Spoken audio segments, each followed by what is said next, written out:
বাংলাদেশে এই প্রথম কচুরিপানা কাটার এক আজব মেশিন আবিষ্কার করলেন যশোরের প্রদীপ দাদা। 100 জন শ্রমিকের যে কাজ 1 মাস সময় লাগে, তার তৈরিকৃত এই মেশিনটি একদিনে সেই কাজ করতে সক্ষম। তো আসুন আপনাদের একটু বিস্তারিত জানানোর চেষ্টা করি। বাংলাদেশে সর্বপ্রথম এই শ্যাওলা কাটা মেশিন আমি তৈরি করেছি। আমি 2টা মেশিন তৈরি করেছি। একটা আমি নিজে ব্যবহারের জন্য রেখেছি, আর একটা মেশিন গোপালগঞ্জ পানি উন্নয়ন বোর্ডের কাছে বিক্রি করে দিয়েছি। এই মেশিনটা তৈরি করলাম আমরা ভগদা এলাকার লোক, পানিবন্দি থাকি 12 মাসই।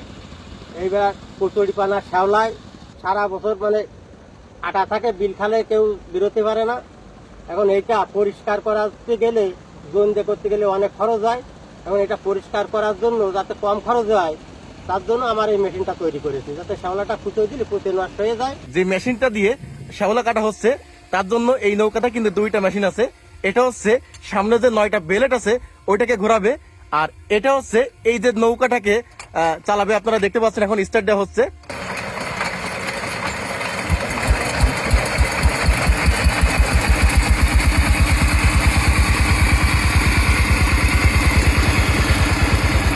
এটা আমার 3 লাখ টাকা মতো খরচ হয়েছে। 3 লাখ টাকা তৈরি করতে কতদিন লেগেছে?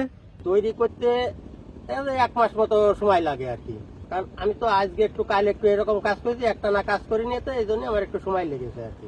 এই মোটরটা যদি সারাদিন চলে কি পরিমাণ খরচ হয়?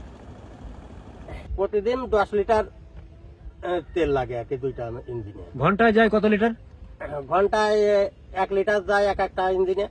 আচ্ছা, তার মানে তো সাশ্রয়ে অর্থাৎ কম খরচে বিস্তীর্ণ এলাকার কচুরিপানা কাটা যায়।